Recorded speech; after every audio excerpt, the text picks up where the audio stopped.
Kay and Clay. Kicking it with Kay and Clay. Kicking it with Kay and Clay. Kicking it with Kay and Clay.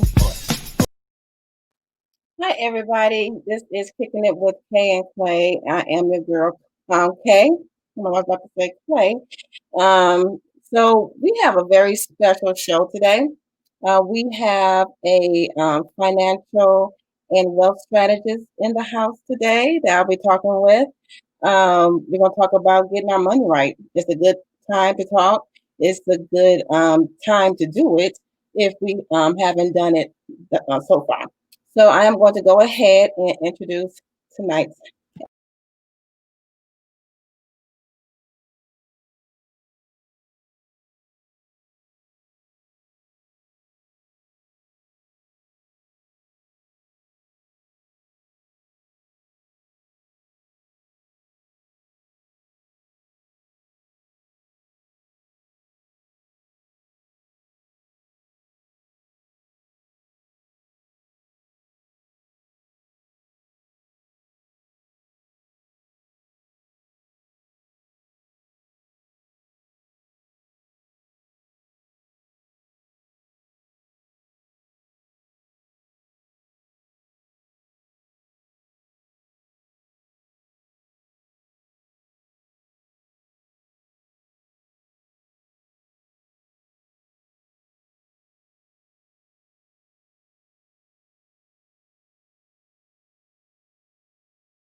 Hey, how you guys doing?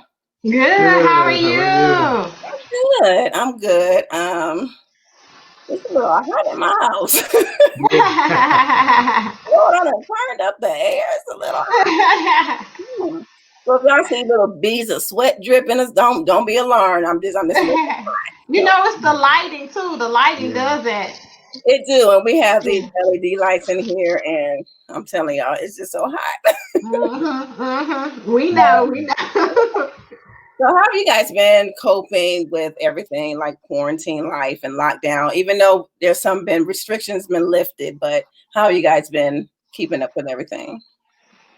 It's actually haven't been too bad for us per se. This is the first time, probably since we've been married. I think that we've both been home at the same time because usually, I was either going traditionally into the office if he was Mhm. off, and then when he was working, I was here, and now that I work from home, this was the first time that he was off and I was here. So it's different being together both in the daytime, but overall, it wasn't too bad. It wasn't too bad. I think the kids got the biggest kick out of it because, they're never home and daddy's home in the daytime. So, That's it was a good. nice little treat for them.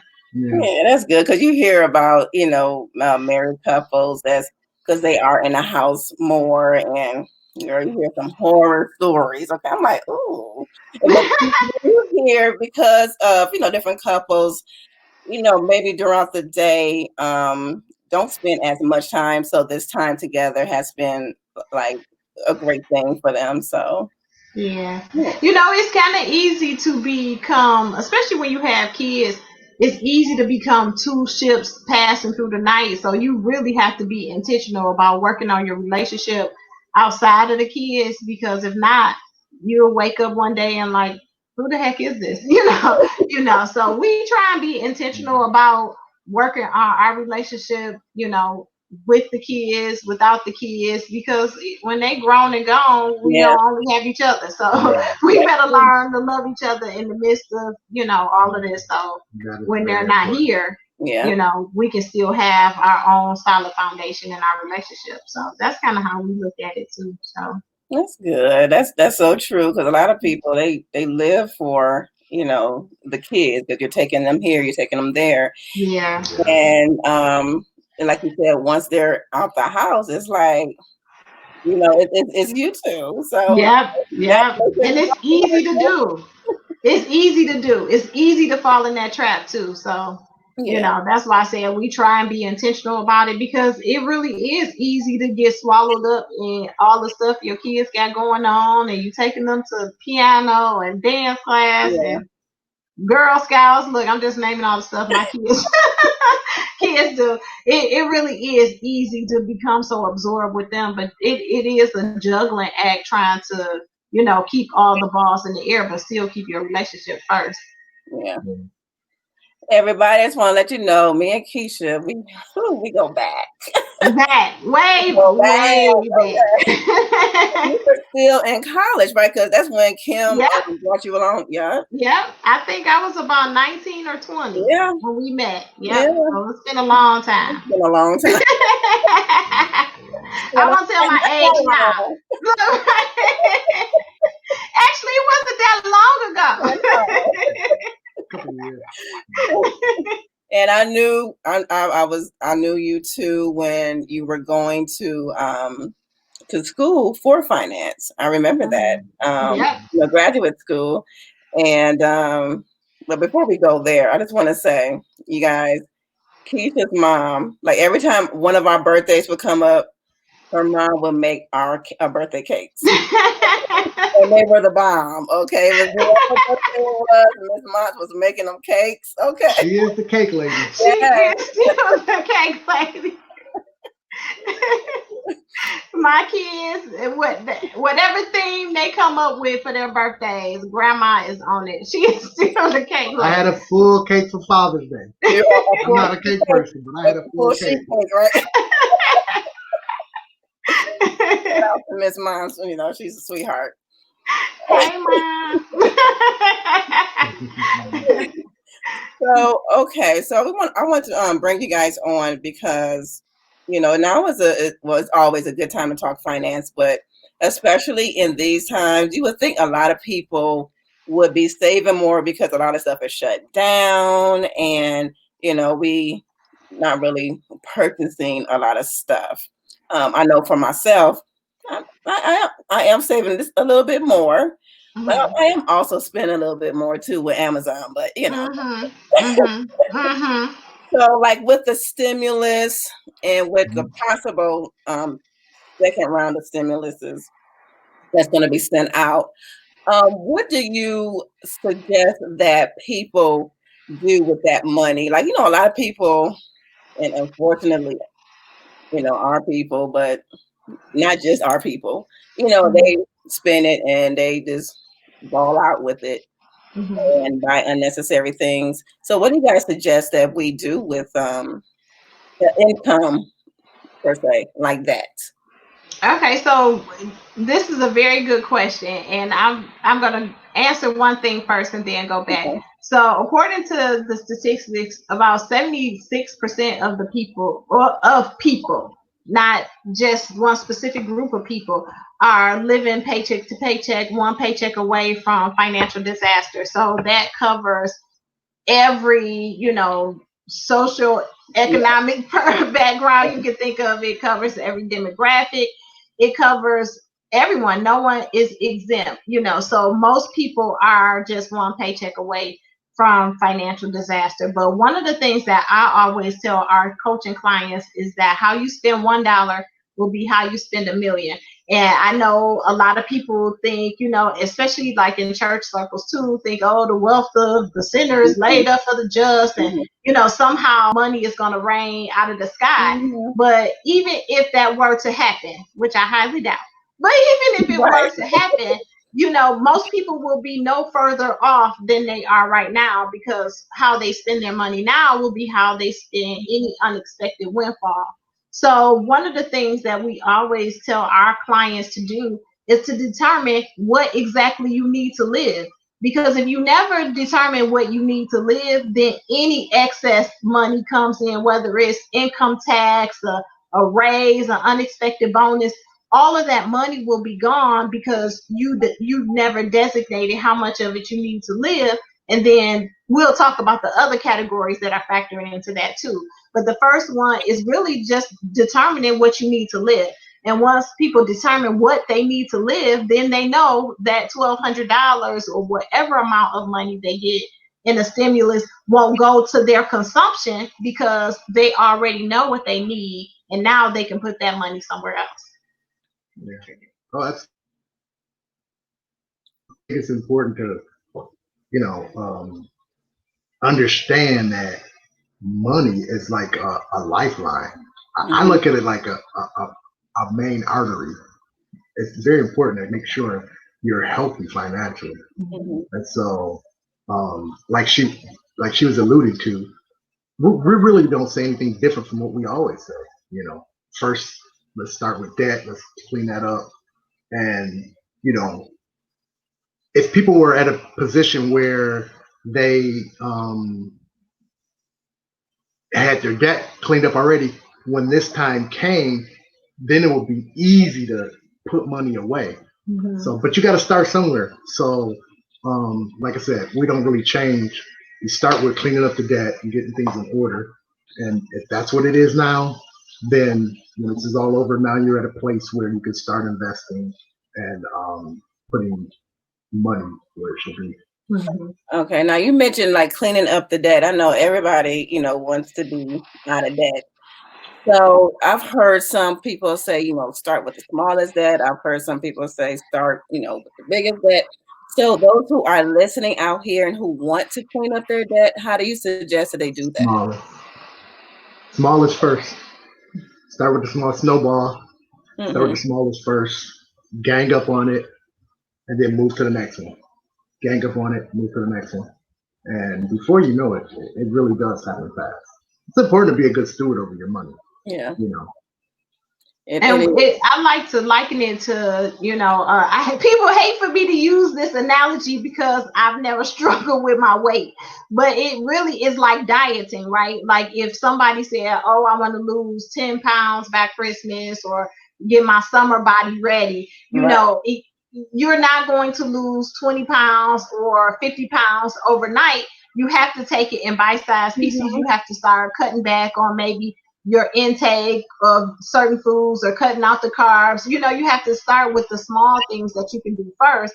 And then once you start seeing maybe some inches come off, then the weight falls off, then, you can continue with your progress because you can see, you're making progress along the way. The same thing with money. Like if you try and tell people to tackle the largest amount first, they're going to get intimidated because one, it's going to take a long time to put a dent in a large amount of money, 10,000, 50,000, whatever, a mortgage for somebody, it's going to take a long time to put a dent into that. And then guess what they're going to do? They're going to give up. So we always say start with the smallest amount first, and not only start with the smallest amount, but then find ways to reward yourself along the way. Because again, if you feel like all I'm doing is putting my money towards debt, again, eventually, if you're going through the motions without any emotion tied to it, it's like a relationship. Eventually, it's just gonna fall by the wayside. So we say start with the smallest debt first. We also say reward yourself along the way. Your reward should exceed what you put out or the debt you paid off. So if you paid a $500 debt, we don't say go buy a $1,500 Gucci bag. It doesn't work like that. But find small things that you can do to celebrate those small wins, because as you continue to, make progress, it'll be easier for you to continue along that road. Yeah, so like as she said, starting with the small debts actually becomes a form of motivation. Yeah, it does. Knock that small one out. He's like, okay, what's next? I'm ready. Yep. And I never forget when I was on my journey to debt freedom, and when I was following the debt snowball and doing my own little plan, I was saving along the way too. But when I sat down to write the last check, which was for my student loan, when I sat down to write the last check, it was like I couldn't believe that I was like debt free, because I was the first person I knew who was debt free. I was the first person my family knew who, no longer had any debt. But all I kept doing was taking one step at a time. when my kids first learned how to walk, all Mhm. three of them, they stumbled a little bit in the beginning, and I would say, get up, you can do it again, come on, come on, come on. And I use that same motivation with myself whenever something unexpected came up or something that I wasn't planning for happened. I just kind of had to shake it off, like, okay, well, I had to get new tires for the car, but I'm not gonna let this deter me from trying to get to the end goal. And the end goal came faster than I really expected it would, but it was like the tortoise and the hare, the slow and steady wins the race. And I think that's the hardest thing for people because we live in like instant gratification. We want everything right now, like yesterday, super fast. And so it's really a marathon. It's just that slow and steady progress that's going to get you to the goal. And 90% of the time, you'll always look back and say, wow, that wasn't this. Right. It happened faster. Yeah. I mean, there is always that one person like, it took me forever. But 90% of the time, you'll look back and say, wow, that really went quick. Yeah. That's true. That is sure enough true.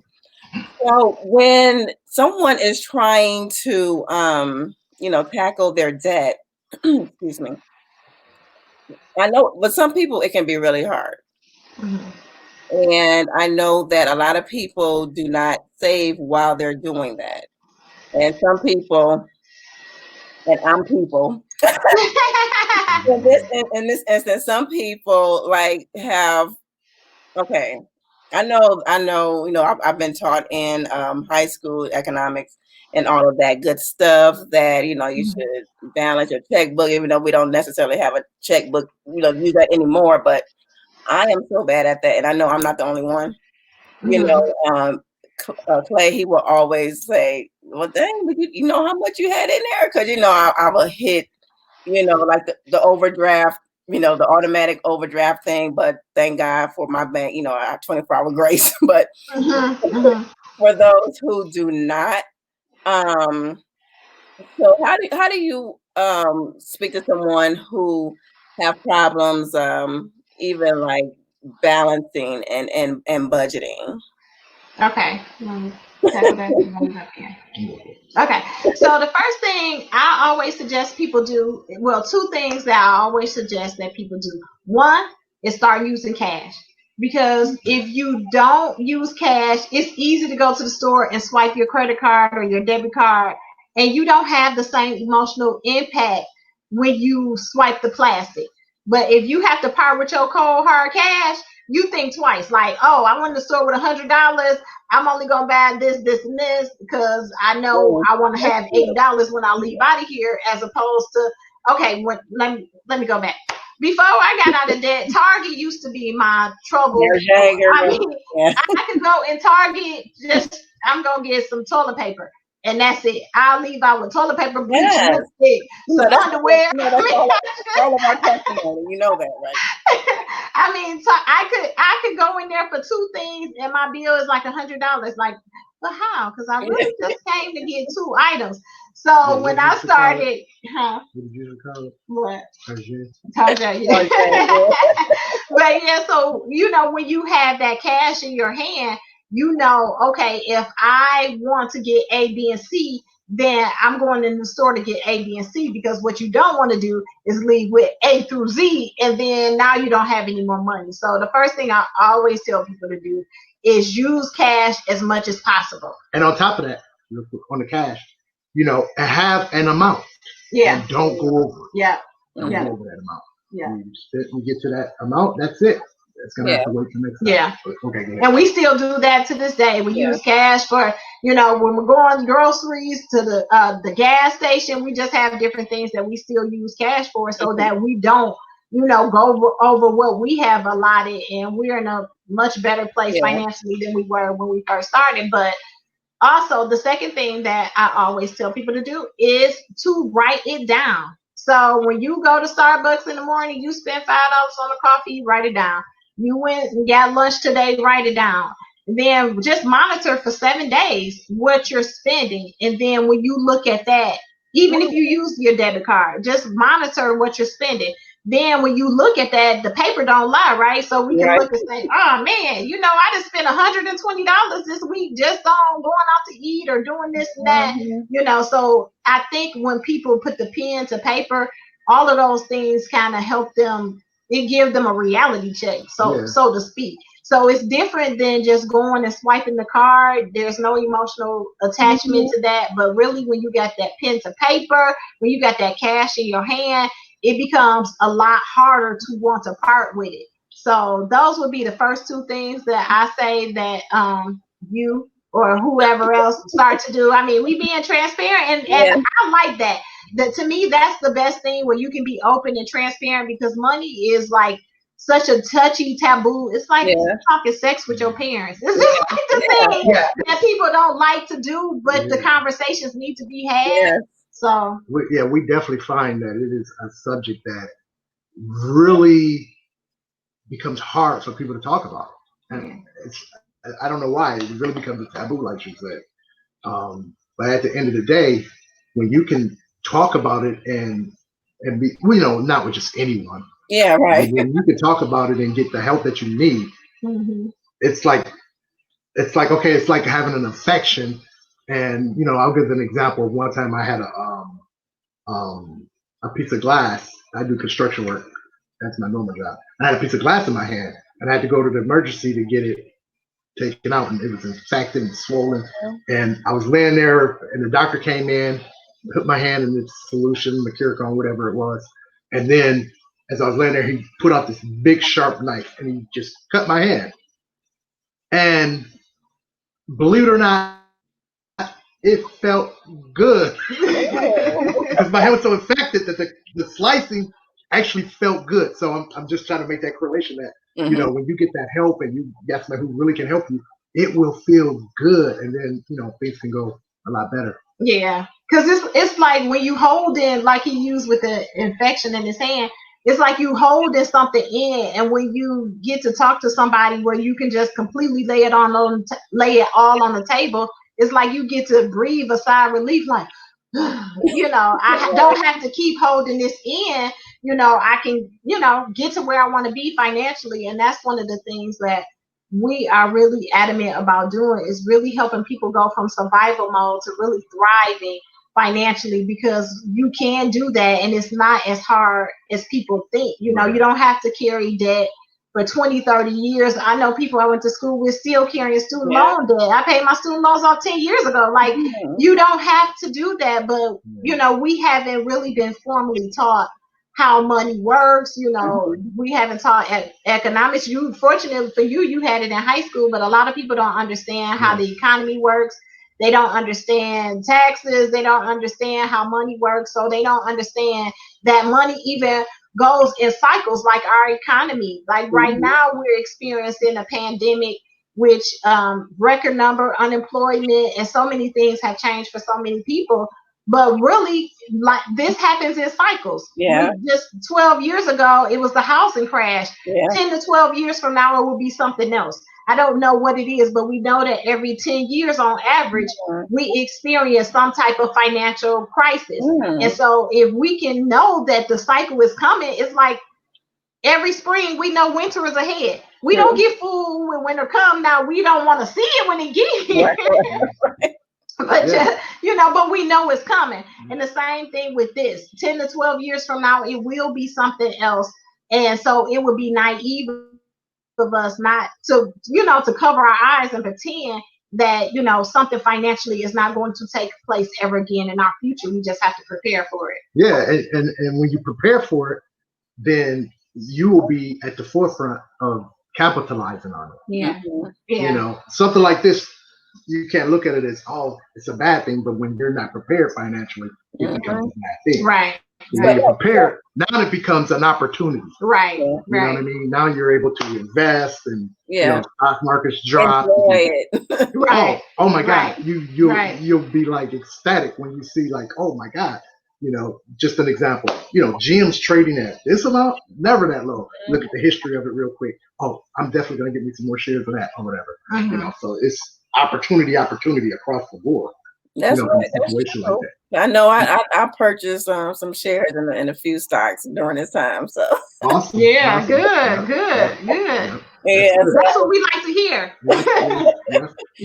And then to touch upon what she was talking about, another thing with the importance of writing it down, it also becomes a good um, tracking system. So therefore, when you do want to sit down and have that talk with someone, or you can look at it and say, let's say if you're getting Starbucks every day, it's easy to say, okay, let's cut that back. Yes. You can track it and see. You can see where it's going that way. Yes. But when you're not writing it down, you don't see anything. Next thing you know, you wake up and it's all gone, and it's like, where did it go? And that's why I always start with the first thing is what do you need to live? Because if people never determine what they need to live, again, we're gonna just consume it all, right? And our whole thing is, if you want to enjoy Starbucks, enjoy your Starbucks. But let's determine what you need to live, and then if we need to get creative with ways of you increasing your income, we can do that too. So it's not all about scaling back, but if you can increase what you have coming in, then that's good too. I heard this little funny little story many moons ago, and it always stayed with me. So it said that if your outgo exceeds your income, then your upkeep will be your downfall. So it's like if all you have going out exceeds what you have coming in, you're never going to get ahead. You're never going to get ahead. So just want to share that. That's good. And I'm glad that Jeff mentioned when you write it down, it's like an indicator of, what you're spending, because we know, especially like if you're working, out in the workforce, I know for a fact that spending money on lunch can add up. Yeah. Money all the time, you get it delivered to the office, or you go out. It adds up. Yeah. How much money I spent on food. Yeah. So the quarantine has helped you then. You're like, I'm not spending like that. But actually, no. Well, shoot, during this quarantine, because it seemed like groceries went up. I'm like, oh, they trying to. They did. It went up. Yeah, but, they did. Gas was down. Yes. They're not going nowhere, but they're eating. So let's jack up the price. Supply and demand. Yeah, right. So I'm glad that you guys are, you guys said that, for whatever reason, talking about money can be like taboo, and it shouldn't be that way. Just like, we are obsessed with our health and obsessed with, having healthy relationships. I think money and finances, a healthy financial situation is important too. Yeah, like I said earlier, it's like a vital vessel. Yeah, it is. It is. It's very important. And it's like you keep pushing those conversations to the side without having them. You letting the toxicity build up in the relationship, which really don't need to be there. When we were dating before we decided to get married, there were a ton of questions I asked him just to see where his head was financially, because I'm like, hey, we two about to become one. I want to know what I'm joining myself with. Right. So I'm like, the hard questions, they need to be asked, but they don't have to put a damper on your relationship. It's really something that's supposed to help strengthen it and make you grow together, And if you don't have those conversations, if you're scared to have those conversations, is that the right partner for you? Right. Yeah. Right. And I know that different people view money differently. Yeah. So I know that some people might view it as what, like, I want to enjoy myself, and others, all they do is just, save and don't enjoy it. Can you speak to those people? Because I know quite a few people like that. Which ones you want us to speak to first? What do you think? The saving, and don't even do anything to it, because I guess they're afraid to lose it, or I guess they're afraid to they don't want to be in a certain situation. But they have tons of money in the bank, but they don't enjoy life per se. Okay. So the first thing I will say about that is, and I want everybody to remember this, misers become miserable. Miser is the root word to miserable. Misers will become miserable. We think about Uncle Scrooge in the Disney movie, right? He wasn't happy he had all that money, but he was so rotten on the inside. And really, that does begin to happen to people when they get into a space of just stash and stash and stash. And, think about a stagnant body of water. What happens after so long? It begins to stink.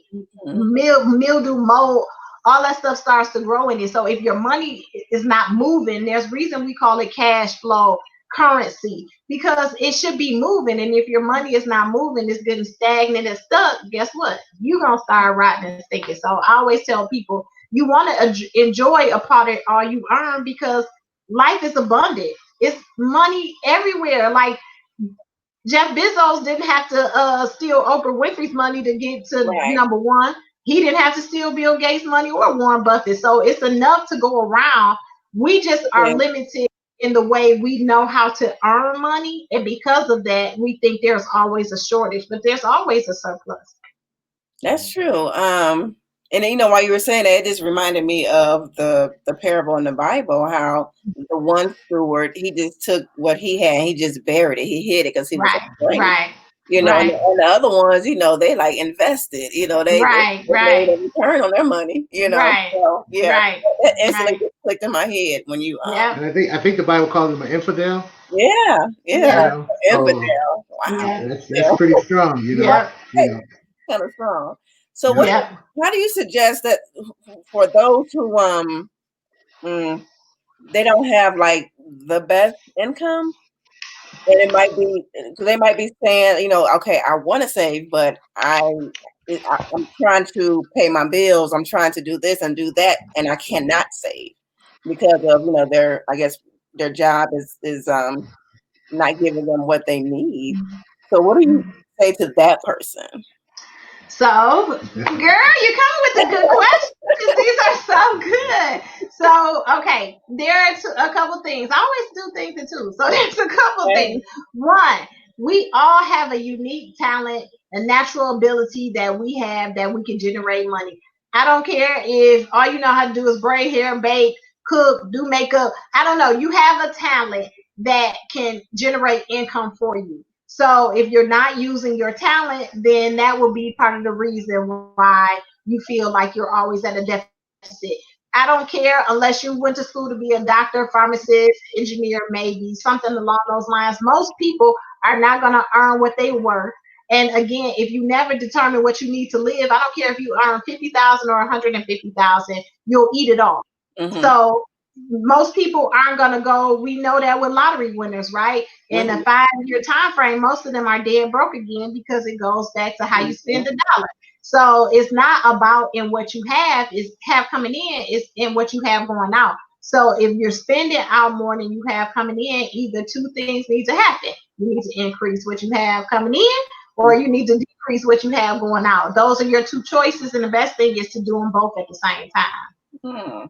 Okay, that sounds good. I know a lot of people, they have a desire to save, but they might have multiple kids, they might be a single mom, and again, it might be hard. But like you said, everybody has something that they're good at, and it reminds me of what you said to me. You guys, they host a great event, marriage and mocktails. You guys are doing that? Doing it virtually or anything? We are. We're actually in the midst of planning a retreat after this quarantine is over. It won't be this year. But we're in the process of planning a retreat for couples to get away. And to, because when you get out of where you naturally are, sometimes it becomes a little easier to let your guard down and to let loose and to begin to talk about money. So we want to offer that safe place for couples to be able to do that. But going back to your question, I always like to tell people, just start with where you are. If nothing changes, nothing changes. So if you're not going to use your talent to increase your income, then you're going to have to operate with what you have. And if with what you have is not enough, you're going to have to start to cut back.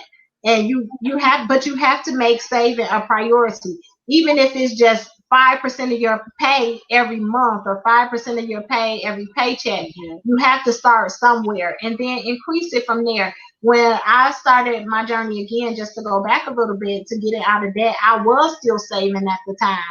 And I was saving a significant percentage of my income. And I remember thinking, Like, how am I ever gonna get out of debt and still save? But I didn't want to be in a place where I had put everything out, and then if something unexpected happened, I couldn't cover it. I didn't want to rely on the credit cards for that. So what I started to do is just say, I'm just gonna do it, hell or high water. I'm gonna do it. Mm-hmm. And guess what? When I was doing it, the emergencies came very infrequent. They came less and less. Yeah, So will. they call it Murphy's Law, right? So it's if you don't have the reserves in place, something is going to come to take what you have. But when you do start to put the reserves in place, the financial emergencies happen less and less. So don't it's a natural law. That's how it works. Yeah, it works. And if you don't start, you're never gonna get to a place of more than enough. But if you do start, you'll never be without. So yeah, and along with the savings is the most important thing. But always having your mind like right next. I mean, like savings here, and right next to it is investing. So it's going to be important to always be looking for somewhere, because you got to have the mindset that every dollar that comes in my house need to be making me more. Okay. So even your savings, eventually you want to get into a good interest bearing account. So if you can get that mindset, even if you don't think you have that talent, if you know somebody who got a talent, hey, let me invest. What's it gonna cost to get in on this or whatever. So and again at the event, what you said also, Keisha, that, and I've heard this too, like over the years, that we should have multiple streams That's right. of income. So if for people who just hearing that phrase for the first time, can you expound on that? Yep. So I'll do that in a couple ways. The first one, here I am, So let me explain how money is earned. So the first way is you exchange your time for someone else's money. You go to a job, you get a paycheck. That is exchanging your time for someone else's money. The second way the money is earned is you exchange your money in return for money. And Jeff was just talking about that. You invest in some stocks, they pay you a dividend. That is how you buy a piece of real estate. Your renter pays you rent. That is investing your money to get money on the other end of that. The third way that money is earned is by leveraging your time by having multiple revenue streams. That means that you're leveraging your time by having alternative or other streams of income coming in. So let's just use Disney as an example. They created the Frozen movie, right? My kids love Frozen, both of them, 1 and 2. From Frozen, they came out with the Disney on Ice Frozen. They came out with the CD. They came out with all of the different dolls and things like that. Those are different streams of income from that one specific product, that Frozen. So how can you use what you have and generate multiple streams of income from that? Like with Kicking It with Kay and Clay, you have your podcast, then eventually you're going to sell sponsorship. That sponsorship might turn into something else, and then you have other revenue streams coming in just from this one platform. Yeah, that's true. Because I'm already thinking ahead for that.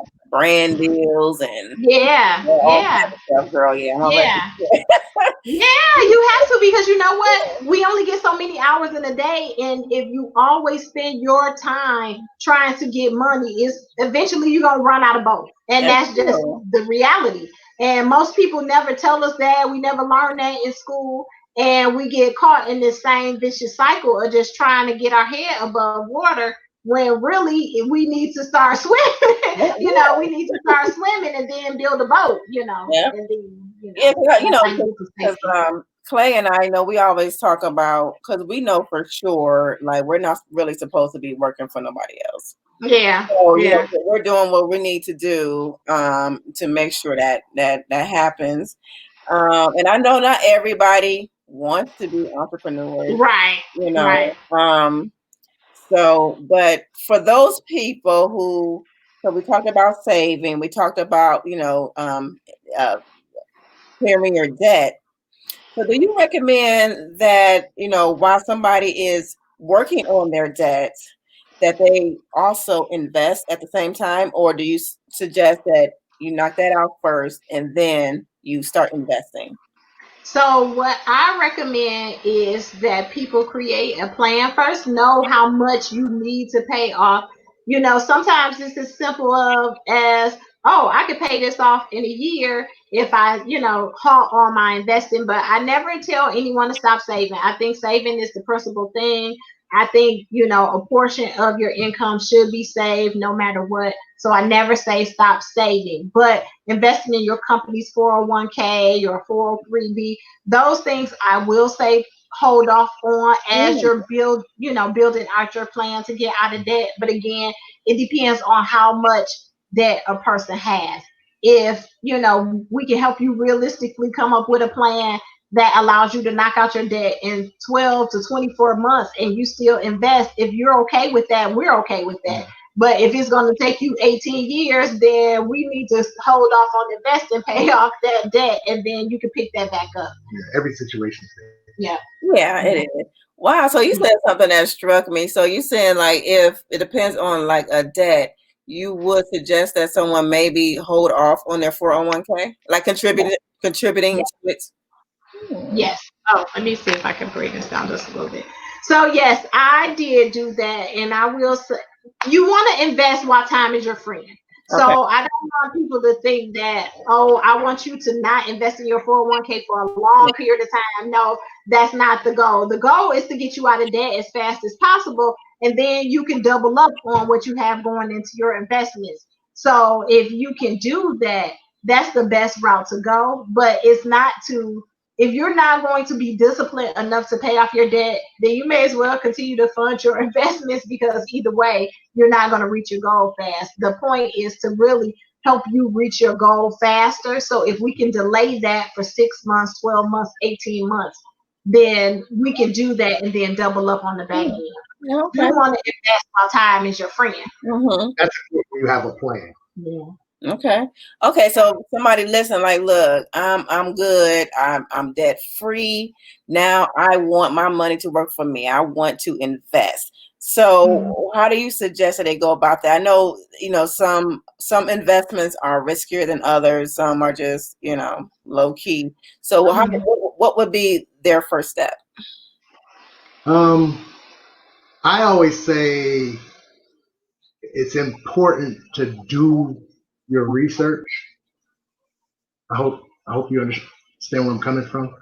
Just like sometimes when we've done seminars or we've had clients ask us about this very question, and like sometimes the question will come up, "What about real estate? Do you guys invest in real estate?"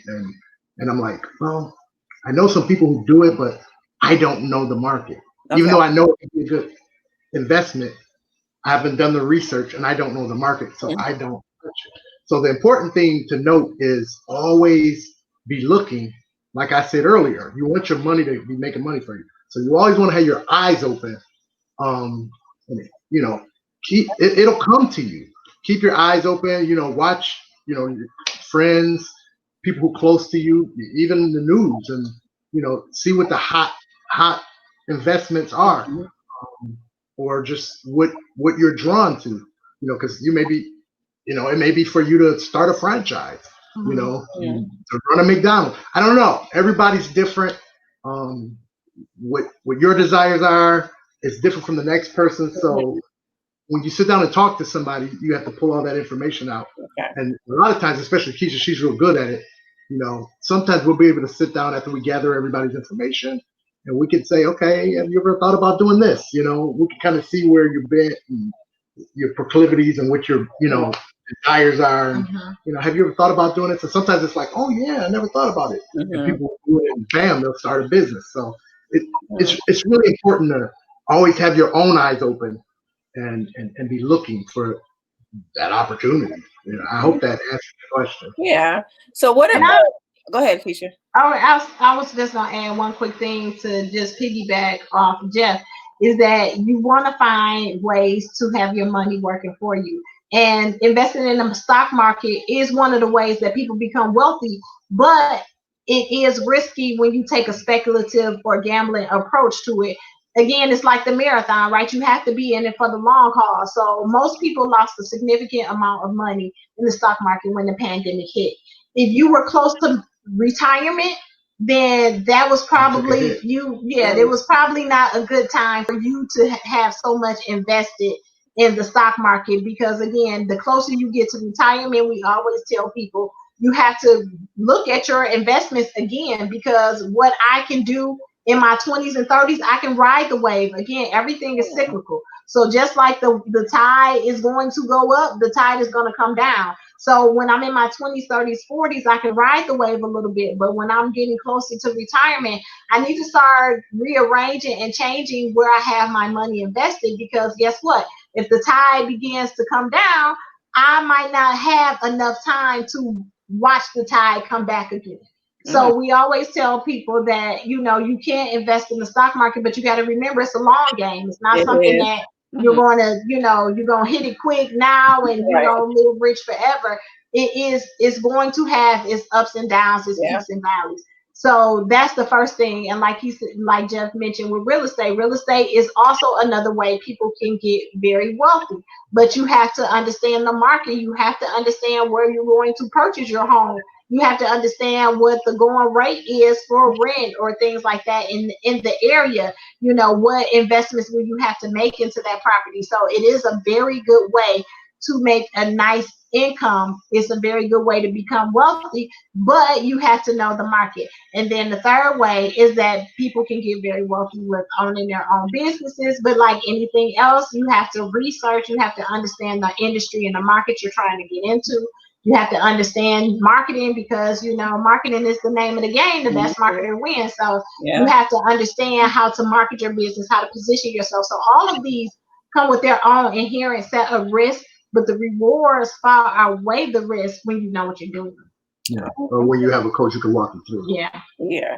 Now speaking Hey. of right, speaking of coach, now for those who have been listening, you like, I like what they have to say, and you want to contact them, you can contact them on Twitter at Mallett Coaching, Facebook at Mallett Coaching, and MallettCoaching.com. Do you guys coach people out of town, out of state? Yes. Yep. So we do virtual coaching as well. We do one-on-one and group coaching. I found for women specifically, women like to talk in groups. They like to get coached in groups. So we do group coaching as well as one-on-one, and we do coaching for couples. So we can reach you here and anywhere. As long as we have a computer and a telephone, we can reach you wherever you are. Okay. Now I'm going to go back to something that you said. You were saying that as you get closer to retirement, you should look at your investments. How often should you look at your investments? Is it like a every 10 years or every what? So one thing I would say is you should look at your investments yearly, because guess what? Especially if you are investing in the stock market, you need to look at your investment and how your investments are doing. If your investments are only bringing in, let's say 3%, and that's the standard of living, then you're just breaking even. So your money is not working for you It's really. not a good investment. So you want to look at things that are going to yield you a higher return, but you also have to understand not necessarily the track record of those investments, but again, you want to be invested in a portfolio that is going to, go through the peaks and valleys and still come out a little bit ahead. So if on average the S&P is doing like 9%, then you probably want to be in a portfolio that is at least matching 9% in order for you to be ahead of the curve. If not, you're going to be slowly, inflation is going to eat away at your money. So I would say look at your investments definitely yearly, because you want to see how yours are doing in relation to the market. If the market is doing 9%, you don't want your investment portfolio to only be generating, 3%. Yeah. Yeah, I agree. Okay. Absolutely. And I want to mention too that Keisha, you have a on Facebook. You do Facebook Live. You're explain that to people. What do you do and how often you do it so they can watch you? Okay, so I have a group called Brilliantly Bankable that's specifically for women. That's to help women really uncover their bankable brilliance, right? You, like I said earlier, we all have a natural gift, talent, ability that we can use that can generate additional income for us, and that's to help you figure that out and uncover the ways to do that. Then I also have Mallett Coaching, our group page, where I go live and I share different wealth strategies. I still share different business principles, financial principles of really just how do you go from survival to actually thriving financially, because I believe that you can thrive in any economic time.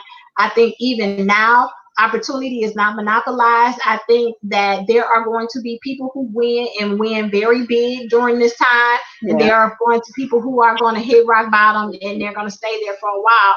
And so, really, how do you make sure you're in one category and not the other? And sometimes people think it's greedy for people to become wealthy when someone else is not doing well. Now, you don't want to get wealthy at the expense of someone else, Mm-hmm. but you do want to use the resources that are at your advantage. Like Jeff said, if the stock market is down and you have the cash to purchase some stock, then you can do that. That's not taking advantage of anyone else in order for you to come up.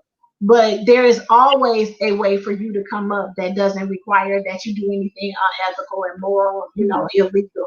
So that's really what we're about. It's really about helping you create that plan to get to where you want to be. But most people don't know where they're going. And it's like a blind man walking in the dark, right? You don't know where you're Right. going. You're never going to find your way. So That's true. that's on the share.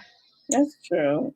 And you guys need to keep us posted too with that retreat. So that sounds like Yeah, we will. We will. We will. We're looking at October 2021. So Mhm. We yes, haven't keep, decided the destination yet, but it's gonna be nice. yeah, Is it yeah. maybe like an island or something, or That's what we're thinking. That'd be that would be Yeah, awesome. Bermuda, Jamaica. Mhm. Love me some Jamaica. I just want to thank you guys for being with us and sharing just a smidget of the wealth of Mhm. information that you guys have.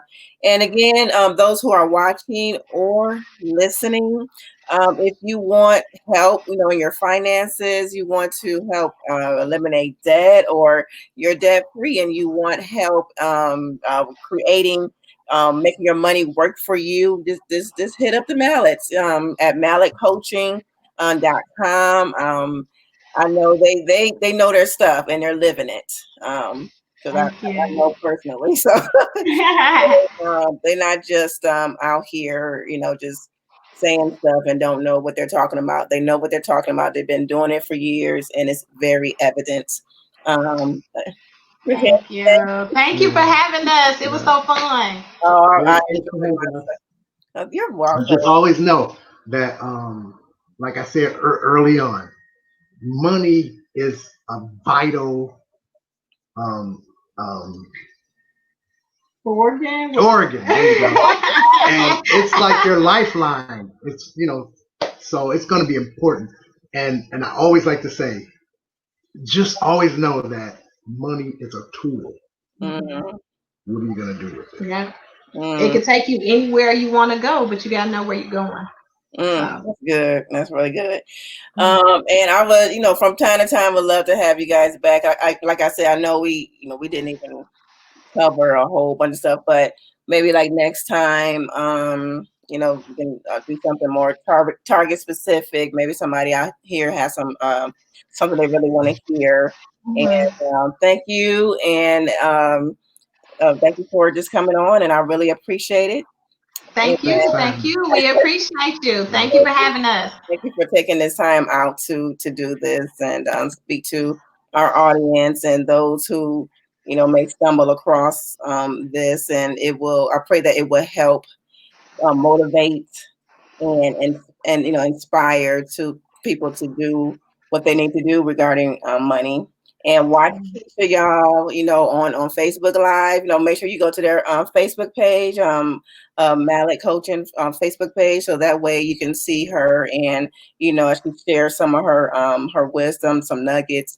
So make sure you do that. Okay. Thank you. You're See you welcome. all soon. Yeah, see you soon. And everybody else out there, I just want to say that you know what to do. You know to find us on any of the streaming platforms and on YouTube if you want to watch us, and on our Facebook page, Kicking It with Kay and Clay, if you want to watch us as well. And we are going to take it out, and we see you. Kicking it with Kay and Clay. Kicking it with Kay and Clay. Kicking it with Kay and Clay. Kicking it